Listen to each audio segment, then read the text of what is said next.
ये कुछ शब्द अलग अलग समय पर अलग अलग इंसिडेंट को पिन करके भारत की आइकॉनिक एक्ट्रेस रेखा के लिए यूज की गई। रेखा की जिंदगी बॉलीवुड की सबसे बड़ी गुत्थी रही है। कंट्रोवर्सी से भरी रेखा की जिंदगी पर कई बातें हुई हैं, कई कहानियां अलग अलग कही गई हैं, किताबें तक लिखी गई। लेकिन इन सब कहानियों में असल कहानी क्या है? बड़े पर्दे पर हमेशा एक चमकता सितारा रही रेखा की पर्सनल लाइफ में सिर्फ अमिताभ ही नहीं थे। कई मर्दों के साथ उनके रिश्ते को लेकर अखबारों ने भी सुर्खियां बटोरी है। एक विधवा होने के बावजूद उनकी मांग में सजी सिंदूर का क्या मतलब है? उनके बंगले में जाना किसी को भी अलाउ क्यों नहीं है? रेखा की जिंदगी से जुड़े ये कुछ सवाल आज तक सवाल ही बने हुए हैं, लेकिन इन सवालों के पीछे ही इसका जवाब भी छुपा हुआ है, जिसके लिए हमें रेखा की जिंदगी को शुरुआत से समझना होगा। फिल्मों में सिल्वर जुबली, गोल्डन जुबली से लेकर डायमंड जुबली देख चुकी रेखा कभी फिल्मों में आना ही नहीं चाहती थी। वो कई इंटरव्यूज में भी ये ऑलरेडी कह चुकी है। 1954 में जन्मी Rekha South Indian film actor Gemini Ganesan और पुष्पावली की बेटी थी। लेकिन मसला ये था कि रेखा इन दोनों की शादी से पहले ही जन्म ले चुकी थी। आप लोग में से कई लोग ये जानते होंगे, कई अखबारों ने, कई लोगों ने इन्हें नाजायज तक होने का ताना दिया।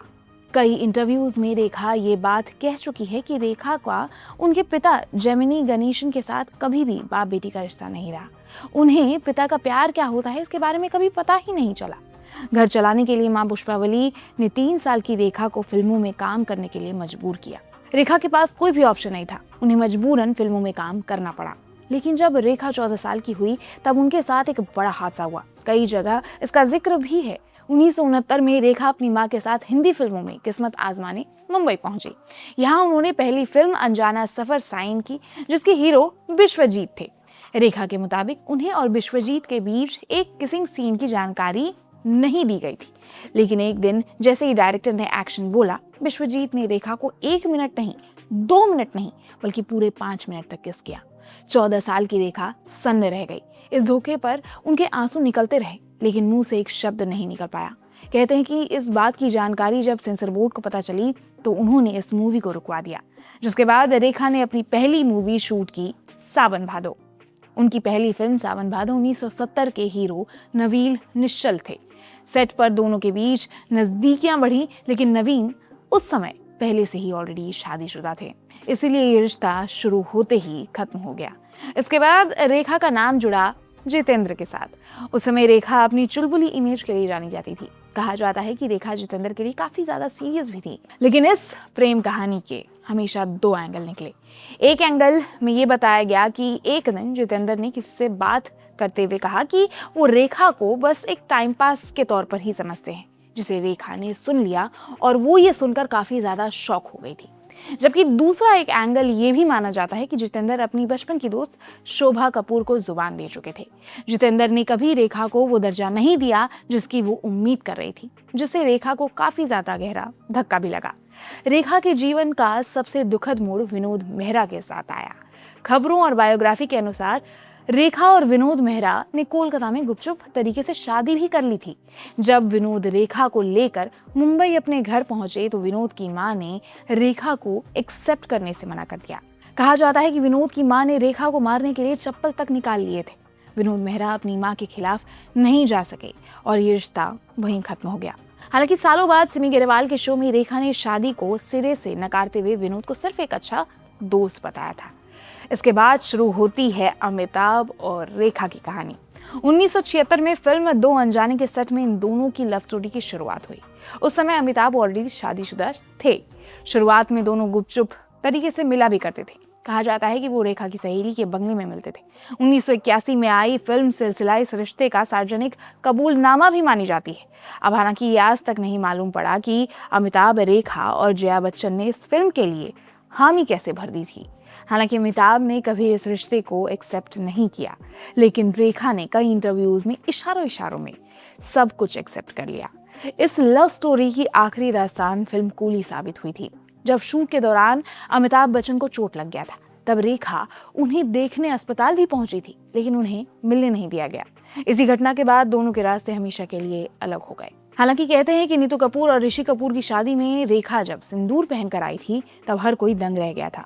उस सिंदूर के पीछे कहते हैं कि उस दौर में सबने अमिताभ का नाम ही ढूंढना चाहा।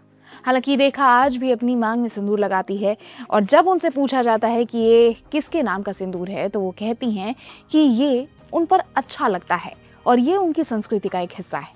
लेकिन दुनिया आज भी उस सिंदूर में अमिताभ बच्चन का नाम ढूंढती है।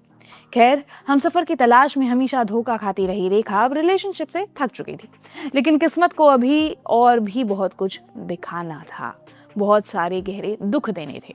1990 में रेखा ने दिल्ली के एक बिजनेसमैन मुकेश अग्रवाल से कुछ ही महीनों के जान पहचान में शादी कर ली। रेखा को लगा कि उन्हें अब एक घर और एक नाम मिल जाएगा, लेकिन शादी के कुछ ही हफ्तों बाद उन्हें पता चला कि मुकेश डिप्रेशन के शिकार थे। दोनों के बीच अनबन शुरू हो गई और रेखा उनसे अलग रहने लग गई। इसी दौरान मुकेश ने शादी के 7 महीने बाद रेखा के ही दुपट्टे से फांसी लगाकर सुसाइड कर लिया। पूरे देश में रेखा को कुल्टा और पति हंता यानी कि पति को मारने वाली कहा जाने लग गया। फिल्म इंडस्ट्री के लोगों ने भी उनसे मुंह मोड़ लिया, लेकिन रेखा ने इस मुश्किल वक्त का सामना भी अकेले ही किया।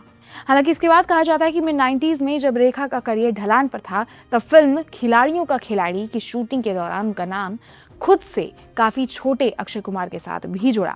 उस समय अक्षय कुमार और रवीना टंडन का अफेयर चल रहा था। रवीना ने एक इंटरव्यू में ये तक कह दिया था कि रेखा अक्षय के पीछे हाथ धोकर पड़ी हुई है और अक्षय सिर्फ फिल्म की खातिर उन्हें बर्दाश्त कर रहे हैं।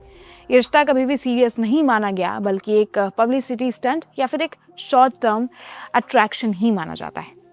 दोस्तों, रेखा की जिंदगी काफी विवादों से घिरी रही, लेकिन इस विवाद में एक और नाम जुड़ा, संजय दत्त का।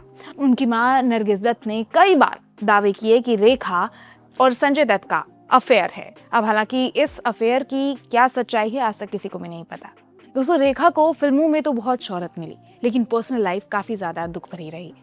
रेखा के जीवन का सबसे रहस्यमयी हिस्सा लेकिन अब भी बाकी है। रेखा की सेक्रेटरी फरजाना पिछले 30 से 40 सालों से रेखा के साथ है। वो हमेशा मर्दों जैसे कपड़े पहनती है और रेखा के साथ साई की तरह रहती है। यासिर उस्मान की किताब के मुताबिक रेखा के घर की ऊपरी मंजिल जहां पर उनका बेडरूम है, वहां फरजाना के अलावा किसी को भी जाने की परमिशन नहीं है, यहाँ तक कि उनके घरेलू नौकरों को भी नहीं। लोग उनके रिश्ते पर कई तरह के सवाल उठाते हैं, लेकिन आज तक इस सवाल का जवाब भी इस रिश्ते की तरह ही उलझा हुआ है। वहीं एक्टर रहे जीवन के बेटे किरण कुमार के साथ भी रेखा का छोटा सा अफेयर रहा था, जो शादी तक पहुंच नहीं पाया। तो दोस्तों, बचपन में न पिता का प्यार मिला, ना ही कभी हमसफर की चाहत पूरी हुई। परिवार बनाने की इच्छा भी हमेशा ही अधूरी रही। रेखा की जिंदगी को अगर कोई विवादों का ढेर कहे तो शायद गलत नहीं होगा, लेकिन उसके बावजूद भी रेखा ने इतने सालों तक सब कुछ अकेले झेला। बोल्ड लुक हो या फिर फीमेल ओरिएंटेड फिल्म्स, रेखा ने हर बार खुद को प्रूफ किया।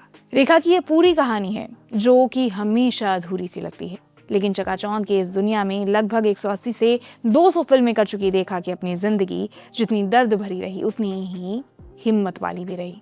रेखा की जिंदगी के कुछ राज शायद राज ही रह जाएं, लेकिन इनकी जिंदगी को गहराई से देखा जाए तो कहीं ना कहीं रहस्य से ज्यादा दुख दिखाई देगा। बाकी कमेंट बॉक्स में जरूर बताइएगा कि रेखा की कौन सी मूवी आपको सबसे ज्यादा पसंद है और इनके बारे में ये जानकारियां क्या आपको पता थी।